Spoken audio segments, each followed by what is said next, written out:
welcome to the Irish Hypnotherapy podcast. And today we are meeting Fiachra Morrison. Fiachra, how are you? I'm really good, John, and thank you for this opportunity to have a chat with you. It's kind of we're looking ahead now to kind of the conference.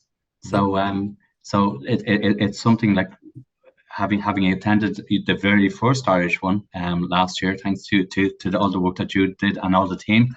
But it's looking forward to this one because it's already picking up a momentum. It's picking up such a huge interest, and I think it's going to be an amazing weekend. Great. Well, I am seriously looking forward to it. And obviously, as part of that, I'm kind of doing the podcast and meeting all the speakers, and you will be one of those speakers. That's right. I'm looking forward to seeing you present on in April. Yeah. So and look, kind of there's so many kind of amazing speakers going to be there, and each one bringing their own little addition to the information that people are going to be able to kind of just soak in. What I'll be speaking as well, like and my little piece, my little bit, hopefully will make just one little bit difference, even to one person, because the great thing about having the conference like this is that for the very first time, like, I mean, Irish people have had this opportunity to be able to gather together, people who can learn from each other in a very supportive and uplifting and kind of in a passionate way. Okay. Well, I'm really delighted actually, because we have speakers from Ireland, like yourself, and we have speakers from the UK, we have speakers from the US, and from Europe. So I mean, that's a very big step from where we were last year as well. So it's fantastic. I'm really looking forward to it. And that sense of community is actually one of the things that the conference is. I mean, it's not just the conference itself, but even doing these podcasts with people, there's all kinds of nuggets of information for anybody who just listens to them. And again, it may just be one little piece, like you said, about whether it's your talk or whether it's this, that somebody picks up from it and applies that to them. Because there'll be 5 or 6 pieces of information in there for anybody that is particularly useful or more, but there'll be one that might be relevant to somebody, and that they can implement in their lives, or their practice, more importantly. Yeah, and I think it's kind of from real life experience, that you can tell you could tell a group of people the same thing over and over again. It's like we were in school, and then somebody else comes in and just says the same thing, or they're a little bit different, and then everybody says, "Oh, that's a great. Now we understand it." And it's those opportunities when we can hear it so many times, and all it takes is that one one presentation that'll actually make everything click. And there's so many people who will be attending, and people around the country and around the world who have such a gift, who have that ability to be able to use the skills of hypnosis, but are just afraid to do it. Yes, absolutely. And they're holding back, and it's a shame. It's unfortunate because they have so much to give so many other people, but they just don't see themselves as being capable of or worthy of it. Yeah, that's a really interesting point, actually. I mean, it is a case that because people work so much on their own a lot of the time, they may feel that, they're seeing all these people on YouTube or on various other programs or courses or whatever, and that they don't have the skills. But actually, one of the things that I think we've learned through the community that's kind of built up is that people do have the skills, and that, and if they're supported and encouraged, then they can begin to show that. Yeah, and the great thing about about having a conference here in Ireland is that with the number of people who have all these skills, where individually, they can't do very much, but together we can actually change so many people's lives. Okay, yeah. But as you said, like, I mean, it's not about kind of like, I mean, when you're working on your own, it's very hard because it's hard to keep that momentum going. Yes. It's hard to keep your own inspiration going. You want to, but it's just you're not seeing any results. You're not seeing what else is going on. But in what you have done with this conference and bringing people together who are actually kind of realizing actually there is a whole community, and it going right across every province. Yeah. But also that community expands over into the rest of the world because this is it's not confined by borders. No. And in the world that we live in today, it's even less confined by borders.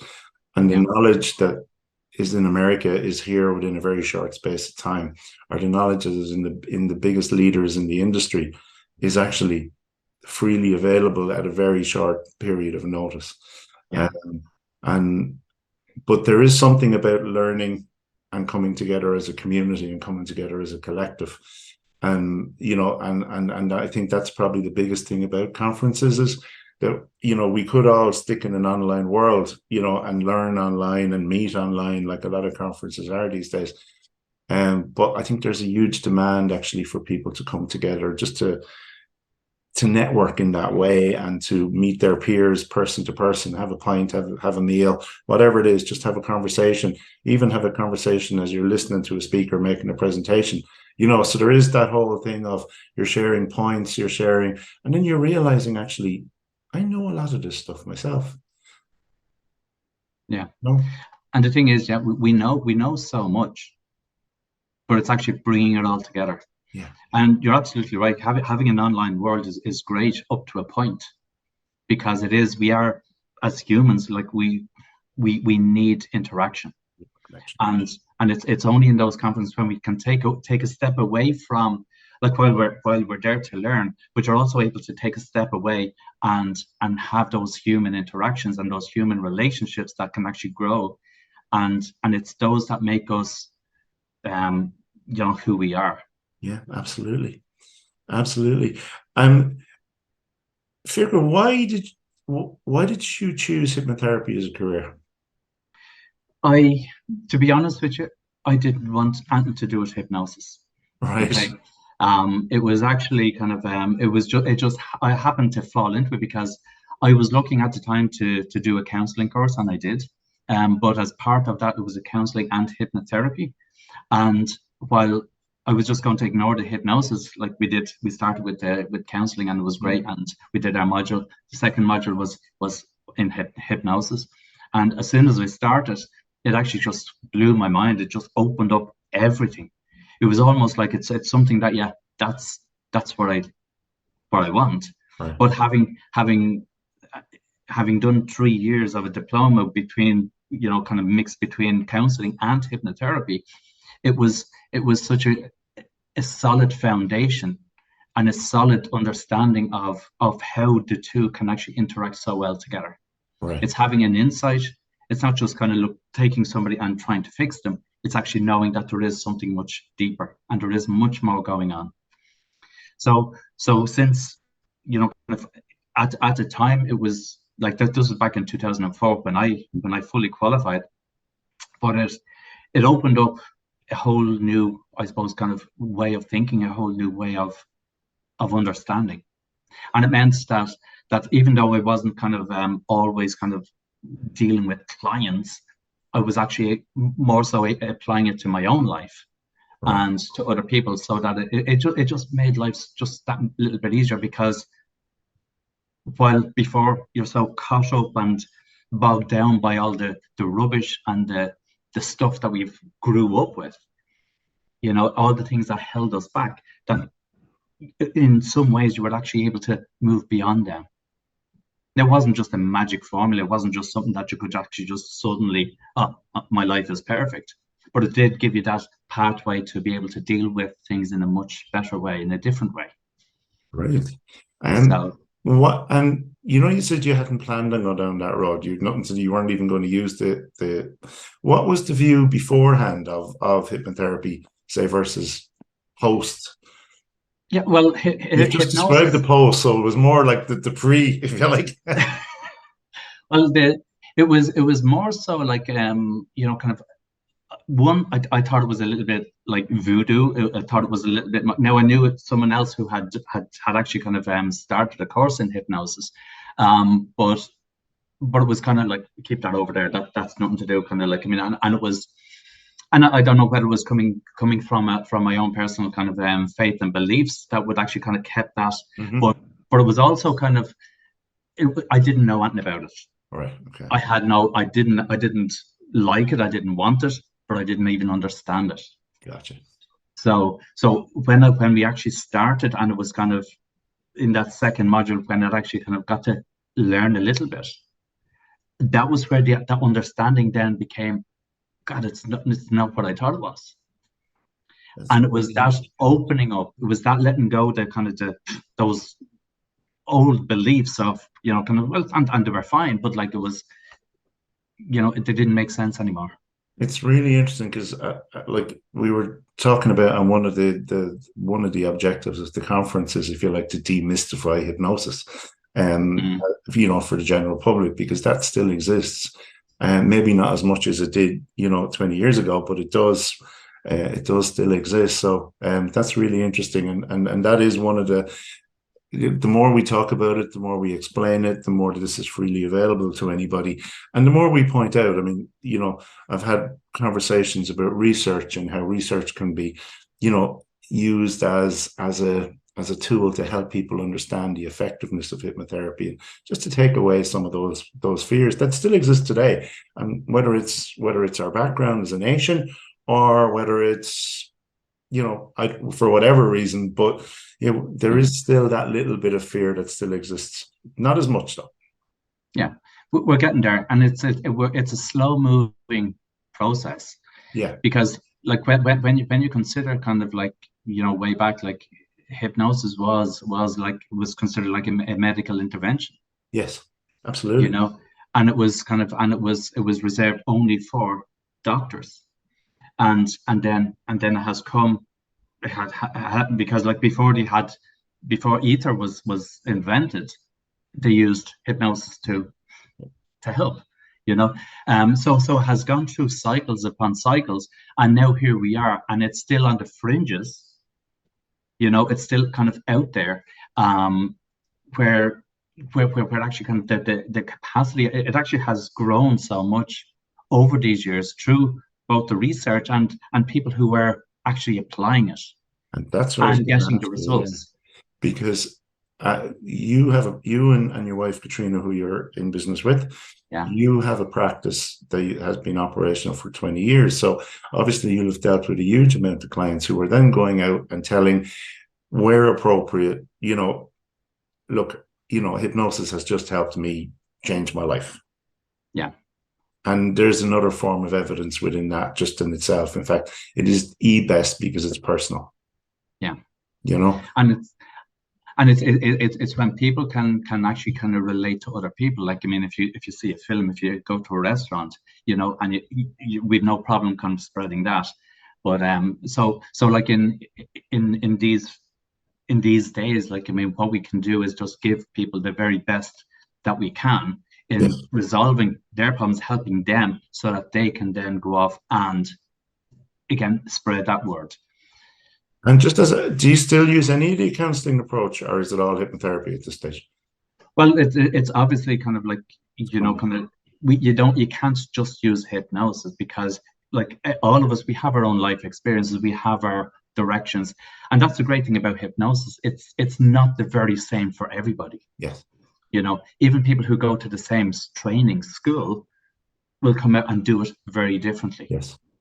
And then there's so many different schools. So everybody, it's a very personalized process. Yes, absolutely. Which means then that we have the opportunity then to give ourselves, based on our own our own life experience, and what that they're capable of. Now, kind of having counselling as a background as well, it meant that now I can incorporate that understanding into where someone is going. The great thing about hypnosis is we don't need to go back into the problem. Not unlike a lot of other therapies where you have to try and go back and try and find a source and find this and find. Hypnosis bypasses all of that. Okay, it takes all of that, the hard stuff, out of it, because again, and for a lot of us, like you're focused on, well, what they want, where they can be. Okay, and it's bringing the application of that as quickly as possible, giving them the resources, giving the clients the resources to be able to do, just to live independent, to get back to, It's a kind of the really people that powerful they. message, actually, really powerful. And the more I think as a community we can get that out to the public, Yeah. the more people will avail of hypnotherapy as a primary source rather than as a secondary. But so you guys are in business 20 years now, and did you start it on your own, or was Caitriona with you from the very beginning? No, I had started on my own. Okay. Caitriona came later on, but Caitriona had already been doing NLP and life coaching, and so she had a lot of experience in that area as well. Very So complimentary. so when now when she did qualify as a hypnotherapist, then it was easy then for her to just to slot right back into, kind of, so that we were actually working together Brilliant. in the same direction. And when you guys, well, when you set it up first and foremost, I mean, I presume the therapy field has changed a lot in the 20 years. You're pretty much now all online, are you? And most of our work would be online, although we do have an office where people can come and do face to face. Now we have this, like, over COVID, we went from, kind of almost all, kind of face to face and some online. We went from just completely online. Online. Because obviously the situation kind of was very, very different. Now we were, because of the direction we were going, because of what we were doing, it was easy to do it online. For a lot of therapists, they were restricted because of the rules of their organization, and they said they weren't allowed to even to do online sessions. Okay, which was unfortunate, because it left a lot of people then kind of who needed help who couldn't get it. Okay, but for us, it meant that our, again, we suddenly went from just kind of more or less a local clientele to global. That's really good. Which took us by surprise, because, like, I mean, but that was the capacity, especially kind of kind of not knowing, kind of what was really what we could do online. It just opened it up. So we had clients in America and Australia all at the same time, and it was kind of, how did that happen? So going on, it was really just to kind of, we did nothing for the first few weeks, I think, for like everybody else, when COVID started. And then when we actually kind of said, well, we better do something. And this was kind of, we were familiar with it, but just not for so many. So it just kind of opened up. That's fantastic. And it meant then, like, I mean, and kind of for a lot of people, even now, like, and that's why we do have people that we do see face to face, they're just not familiar with computers, or they're not familiar, or they don't like the flat screen. They just want, the in-person personal touch. And that's fair enough. Yeah. Okay. But the great thing is that with hypnosis, the results are the very same as whether they're online or in face to face. That's fantastic. And the reason being is because the problem isn't actually kind of in the room here in an office. The problem is actually with the person themselves. So wherever they are, that's where we can actually. We've also done them over the phone, because people either can't travel, and a session on the phone is, again, just the very same, because the only limitations is actually what we put on ourselves. Yes. Yeah. That's actually, and so in terms of post-COVID, you've stayed pretty much online then? There is a small bit of in-house business, but you've pretty much stayed online. And in terms of, so your business has expanded then since COVID? It has, has gone to even beyond our own expectations, but then, kind of like, especially just after COVID, like, I mean, it actually expanded even more than during COVID. And was it marketing you guys did, or referrals, or what way did it come to you? Well, referrals are great, and but they're not as kind of like, I mean, as I suppose at the moment, even as quick, but, kind of the marketing was a big thing. Right. And, and I think for many people who are starting off or who are a long time trying to kind of get a business together, it's important to realize it is a business. Yes.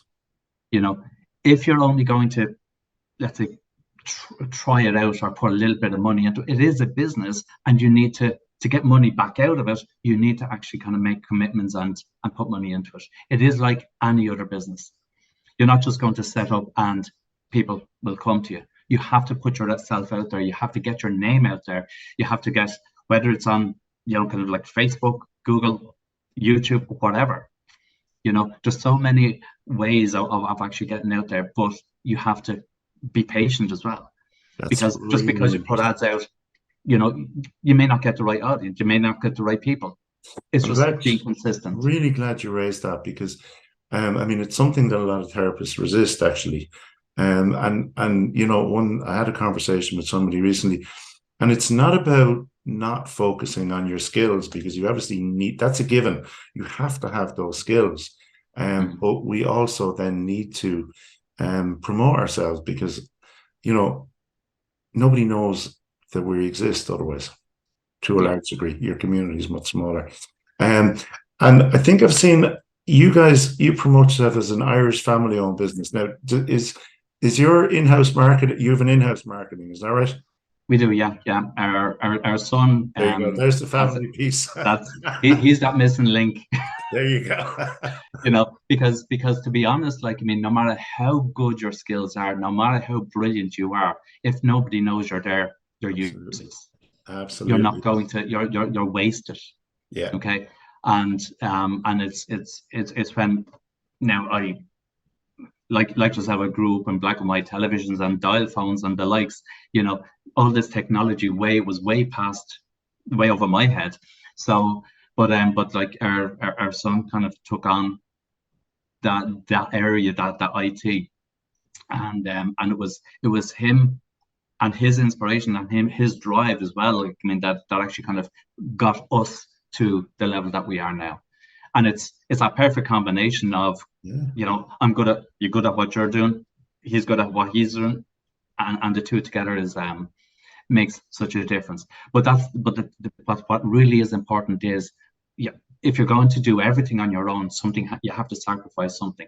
Yeah, absolutely. Absolutely. And but if you're going to get somebody else in, you're going to sacrifice something. Yeah. But what you're looking at is what you're getting back from it. Yes. And it's not enough. You don't get into business to help people. It's a nice sentiment, but really, okay. We get into business to make money, to be able to provide a lifestyle, to provide food for the family, to pay your bills. Helping people is just that vehicle to get there. It's an amazing way. Yeah. But if you're not out there, if you can't help people, it's not going to come back. Yeah, I mean, it is a very, very noble thing that we do. It really is. We help people every day in every way. And I always remember Stephen McGill's analogy of going to Lidl and saying, but look, I help people every day. Do you really want me to pay for all this food? They're still going to, it's a business. You're right. For people to live. And obviously, the more successful that we are, the more that this profession then as a community expands, but also the more people get helped. You get access to this wonderful tool that we call hypnosis, which is to a large degree our imagination. Yeah. And unfortunately, as amazing as our imagination is, it's the same imagination that will hold us back. There you go. Yeah. Because it's all of the beliefs that we have about ourselves. They're not really our beliefs. They've been pretty much imposed on us. It's what other people's opinions of us that we're afraid of. Yes. Not our beliefs. And it's that we can use that same imagination to kind of create the most. Well, we can transform people's lives, and if we can transform theirs, we do it our own. Absolutely. I think that's a huge message. I really do. That, you know, for anyone who's looking at this, to use our own imaginations to improve our own lives. I think Freddie Jackman says it in the way, you know, what do you need to do to, or what's the exact way that he phrases it now? I'm caught out.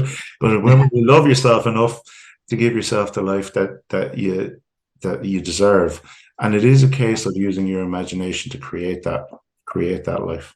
Yeah. So we spoke about business. How do you stay up to date in the world of hypnosis and? Well, the staying up to date is by being part of the community that Right. that has developed.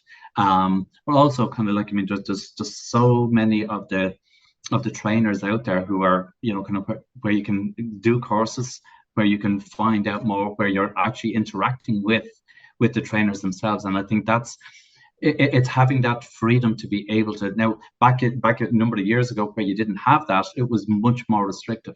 Mm. Okay, there's a lot of research out there. There's a lot of research anyway. So, and again, it's a really vital part of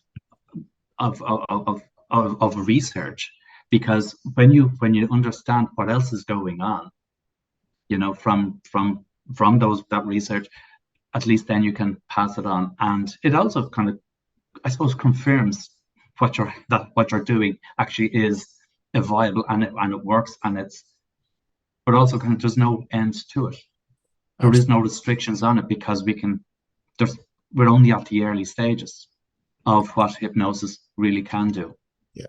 And I mean, the other thing that I'm really fascinated with myself is how, like, the field of neuroscience is advancing so much as and we can incorporate that into our own hypnotherapy practices, because ultimately it is about belief.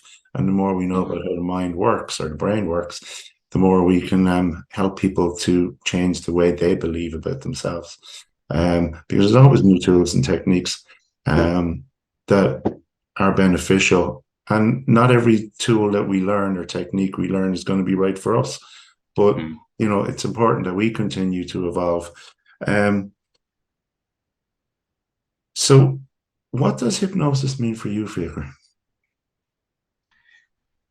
Well, for me, hypnosis is like it's not a power Right. that I have over anyone. Okay.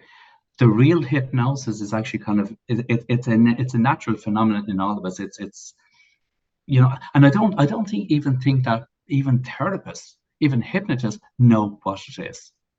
It's like an unknown entity, because if people realized what it can do, they would do more of it, and it would be more respected. But I think for me, hypnosis is the capacity.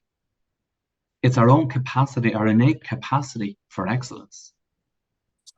Okay. And in that, having that capacity, we're all born with it, but it's all been blocked by, again, those limiting beliefs, by all the everything that's holding us back. It's just being blocked from it.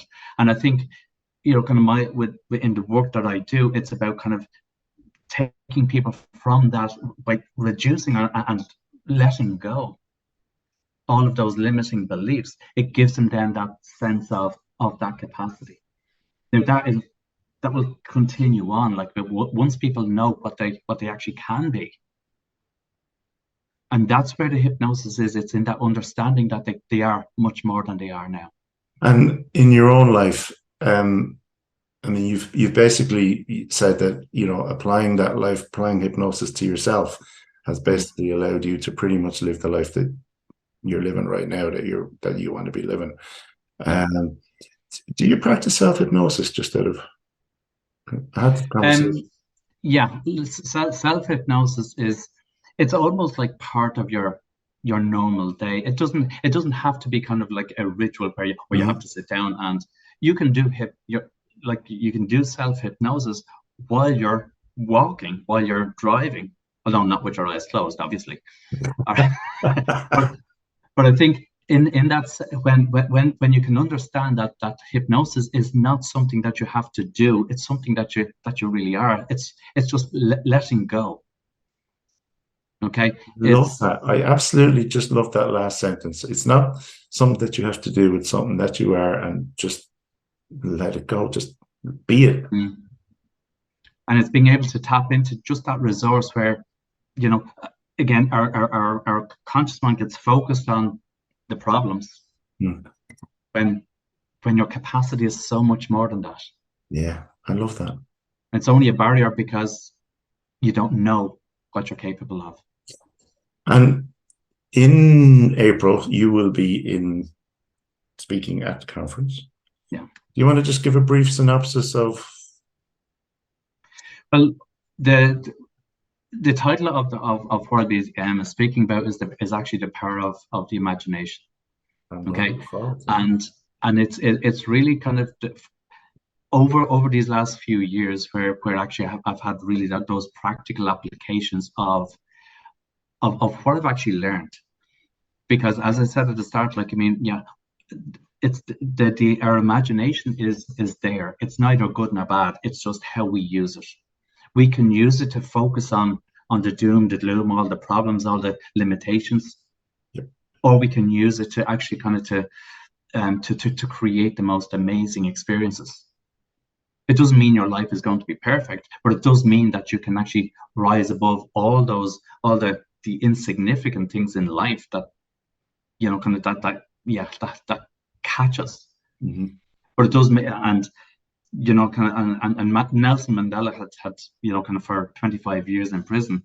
The one thing that he did say was, well, they could take my freedom, but they couldn't take my decision. Yep. Okay, and that's where my focus is in this, about, well, what do you want, and being able, and I'll show how to achieve that. I really look forward to this, because I remember you're talking about Nelson Mandela, and the book Man's Search for Meaning has a huge element of imagination within that book. Yeah. It's a really powerful book. Fiachra, thank you so much. It's been a wonderful conversation. Well, it's always a pleasure speaking with you, John. Okay, you're always an inspiration yourself. So thank you for this opportunity, and for all you have done for hypnosis in Ireland. Well, for me, this community is amazing. This profession is amazing, and hypnosis is amazing. I tend to believe, very much like you, that we all are a jewel. That we're born as a jewel, and it's about staying at that jewel and allowing ourselves to see that, because our power is unlimited. The movie Limitless is kind of what I'm aspiring to. Yeah. I think we all have that potential. We just have to allow ourselves to see it. Fiachra, thank you so much, and to everyone else who's been watching this, whatever time of the day it is and wherever in the world you're watching it, from myself and from Fiachra, we wish you an amazing day. And thank you very, very much. It's great.